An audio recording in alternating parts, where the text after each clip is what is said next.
लेकिन किशोरी लाल जी को कोई लड़की पसंद ही नहीं आती थी। और उसकी एक ही वजह थी, किशोरी लाल जी का लालची होना। उनको लड़की वालों से मोटा दहेज चाहिए था और इसी चक्कर में एक दिन वो एक बहुत पैसे वाले के घर अपने बेटे का रिश्ता लेकर पहुंचे। उस आदमी का नाम था ओम प्रकाश। देखिए किशोरी लाल जी, मेरी एक ही बेटी है और मेरी सारी संपत्ति जायदाद सब कुछ मेरी बेटी नैना का ही है। पापा, नाम से लगता है बहुत खूबसूरत होगी। कितना अच्छा नाम है ना, नैना। ओ, वैसे बात तो सही है आपकी। अब इतना पैसा है, जमीन जायदाद है, इकलौती बेटी, आप भी क्या करेंगे? सब कुछ उसे ही देंगे ना। बिल्कुल ठीक पहचाना आपने। बस बेटी की शादी और सारी जायदाद उसके नाम। पापा, बिना देखे हाँ कर दीजिए ना। इतना अच्छा रिश्ता फिर कहाँ मिलेगा? माला माल हो जाएंगे हम।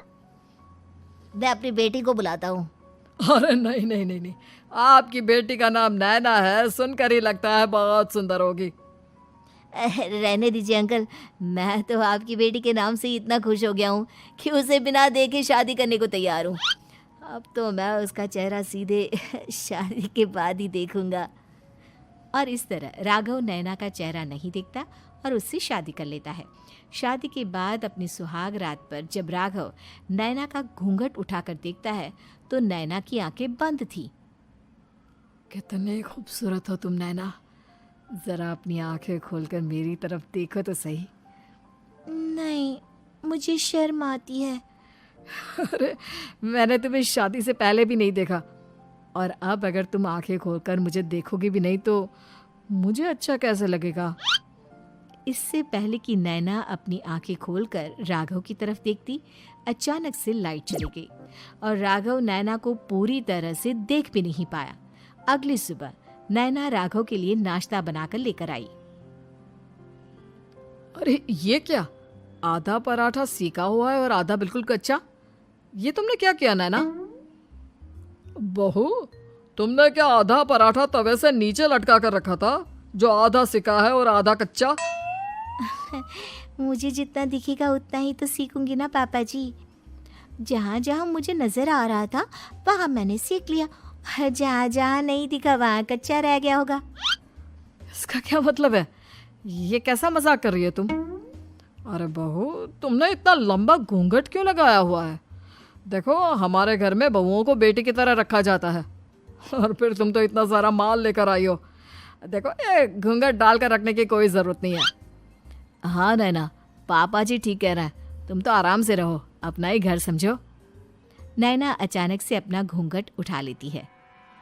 अरे ये क्या पापा, नैना की तो एक आंख फूटी हुई है। नाम से नैना, लेकिन ये तो कानी बहू निकली। मेरे साथ धोखा हुआ है, धोखा। बिना दिखाए अपनी कानी लड़की मेरे संग ब्याह दी। मुझे कानी बीवी नहीं चाहिए। मुझे अभी ओम प्रकाश जी से बात करनी पड़ेगी। आखिर उन्होंने मेरे साथ ऐसा किया क्यों? अरे, आप लोगों ने ही तो पापा से कहा था कि आप लोग शादी से पहले मुझे देखना नहीं चाहते। अब मेरे पापा पर क्यों इल्जाम लगा रहे हैं? अरे लेकिन उन्हें बताना तो चाहिए था ना कि तुम कानी हो, एक आंख से तुम्हें दिखाई नहीं देता। किशोरी लाल और राघव नाराज होकर ओम प्रकाश को अपने घर बुलाते हैं। पापा जी, ये आपने क्या किया? शादी से पहले बताया क्यों नहीं कि नैना की आंखों में परेशानी है? अरे, आप ही ने तो लड़की देखने से मना कर दिया था। और लेकिन आप बता तो सकते थे। आपको तो हमारी बेटी की प्रॉपर्टी चाहिए थी, वो भी पूरी की पूरी। अब क्या हुआ अगर उसे आधा दिखाई देता है? प्रॉपर्टी तो आपको पूरी मिल गई ना। और ये क्या बात हुई? मेरी शादी प्रॉपर्टी से नहीं, आपकी बेटी से हुई है। अब ये तो पहले सोचना चाहिए था, तब तो मेरी प्रॉपर्टी देखकर तुम्हारी जुबान लप लपा रही थी। लेकिन मैं कानी लड़की को अपनी बीवी बनाकर नहीं रख सकता। पापा, कुछ करिए ना आप। हाँ, करता हूँ। देखिए ओम प्रकाश जी, आप हमारे साथ ऐसा नहीं कर सकते। और तुम देखो, अगर तुमने मेरी बेटी से शादी तोड़ी ना तो जो भी प्रॉपर्टी मैंने तुम्हें दी है वो तो पूरी की पूरी वापस ले ही लूँगा और आधी प्रॉपर्टी तुम्हारी भी लूँगा। अरे मेरी आधी प्रॉपर्टी भला क्यों लेंगे आप? इसलिए क्योंकि मेरी बेटी को आधा नज़र आता है और उसकी नज़र अभी तक तुम्हारी आधी जायदाद पर ही पड़ी है। अब तुम उसे घर से निकालोगे तो कुछ तो लेकर जाएगी ना। और अगर हम आपकी बेटी को अपने घर की बहू बनाकर रखे तो? तो तुम्हारी पूरी प्रॉपर्टी तुम्हारी ही रहेगी और जो मैंने तुम्हें दिया है ना उसमें से बस मैं आधा लेकर जाऊंगा। अरे लेकिन अब आप अपनी दी हुई प्रॉपर्टी में से आधी वापस क्यों लेकर जाएंगे? अगर मैं आपकी बेटी को अपनी पत्नी बनाकर रखने को तैयार हूं तो? इसलिए ताकि भविष्य में अगर तुम मेरी बेटी को धोखा दो तो उसके पास कुछ तो रहे जो पति का हो। वैसे मेरे पास तो बहुत कुछ है लेकिन अपने पति की कोई निशानी तो उसके पास होनी चाहिए ना।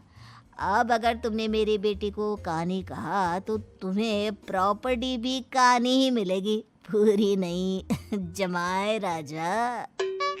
किशोरी लाल और राघव समझ चुके थे कि वो बुरी तरह फंस चुके हैं और अब उनके पास वहां से निकलने का कोई चारा नहीं है। अब समझ में आया ना, लालच बुरी बला होती है। एक तो तुम्हें प्रॉपर्टी मिली, ऊपर से बीवी मिली, उसमें तुम्हें नखरे भी दिखाने हैं। आए बड़े, चुपचाप बैठो दोनों। कुछ दिनों के बाद नैना राघव की कार लेकर बाजार घूमने निकलती है और जब कार लेकर वापस आती है, ये क्या? एक तरफ से मेरी गाड़ी पूरी खराब हो चुकी है। लगता है तुमने मेरी गाड़ी को किसी दूसरी गाड़ी के साथ एक्सीडेंट किया है। अरे अरे कितना बड़ा नुकसान कर दिया तुमने बहू। वो क्या है ना पापा जी, मुझे एक आंख से दिखाई नहीं दे रहा था, सामने से गाड़ी आ रही थी। मुझे तो सिर्फ आधा ही दिखाई दिया और वो गाड़ी मेरी कार से रगड़ते हुए निकल गई। अब मैं क्या करूं बताओ? आप इसे ठीक कराने के पैसे कौन देगा? तुम्हारे पापा। तुमने मुझसे इस तरह से बात की? अभी रुको। नैना राघव की शिकायत ओम प्रकाश को कर देती है। देखो राघव, अब जो मेरी आधी प्रॉपर्टी तुम्हारे पास थी ना उसमें से आधी और मैं लेकर जाऊंगा क्योंकि तुमने मेरी बेटी को डांटा। अरे नहीं नहीं पापा जी, गलती हो गई, माफ कर दो। गलती की तो कोई गुंजाइश ही नहीं। अगली बार मेरी बेटी को डांटा तो बची हुई आधी में से आधी और ले जाऊंगा। लालच के चक्कर में हम दोनों ने बहुत बड़ी गलती कर दी बेटा। एक तो तुम्हें कानी बहू मिली और ऊपर से जो माल मिला वो भी काना। इस तरह राघव की हर एक गलती पर ओम प्रकाश उसकी प्रॉपर्टी का आधा आधा हिस्सा लेकर अपना सारा माल वापस ले गया और राघव को कानी बीवी से काम चलाना पड़ा। भाई लालच वाकई में बुरी बला है।